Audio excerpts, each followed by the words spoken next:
আমি বানাবো সাদা ছোলা স্যালাড। এর জন্য লাগবে সেদ্ধ সাদা ছোলা, আর লাগবে শসা, গাজর, কাঁচা আম, লেবু রস দিলেও হয়, তা আমার কাছে কাঁচা আম আছে, আমি কাঁচা আম দেবো, কাঁচা লঙ্কা, টমেটো, ধনেপাতা, আর আমার কাছে ছিল একটু লেটাস আর বিটরুট আমার এতটা লাগবে না, হাফটা লাগবে, আমি হাফটা কেটে নেব। এবার এগুলো পরিষ্কার করে নিই।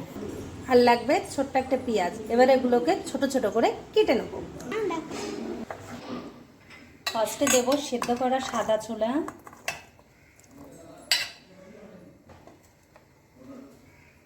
এবার দিয়ে দেবো কাঁচা আম,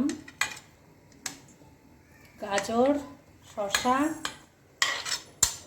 বিটরুট,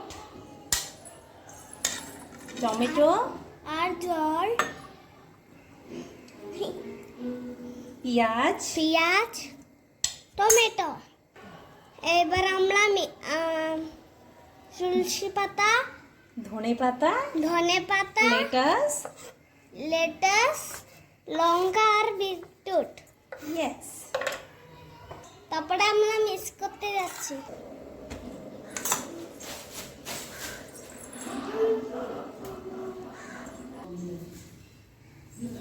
এর হেলথ বেনিফিট কি কি হতে পারে, যে যে আমার ভিডিও দেখবে অবশ্যই জানাবে, ঠিক আছে?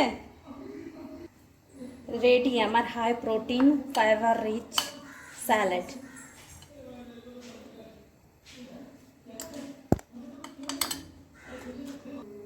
ছোলা শুদ্ধ করার সময় লবণ দিয়েছিলাম, আমার মনে হচ্ছে আর একটু লাগবে, হিমালয় পিঙ্ক সল্ট দিয়ে দিলাম।